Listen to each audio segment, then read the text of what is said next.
ဟုတ်ပြီကျွန်တော်တို့အတင်းတော်မှာကချင်ကရင်ချေမိုးဝင်တဲ့အတင်းလည်းဖြစ်ပါတယ်ဒီကျွန်တော်တို့16အတင်းတော်ပူပေါင်းမိတ်ထားရမှာဗောနော်ကျွန်တော်တို့အတင်းတော်ဆိုတော်လဲထူခြားတဲ့မိတ်ထားရအဖွဲ့အစည်းဖြစ်ပါတယ်ကျွန်တော်တို့ဒီတတင်းကောင်ပြောင်းချင်တယ်ဆိုတဲ့တခြင်းနဲ့ကုန်တော့ချင်းမ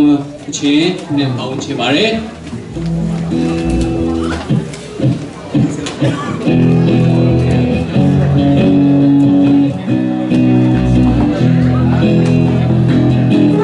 听到ပြောချင်တယ်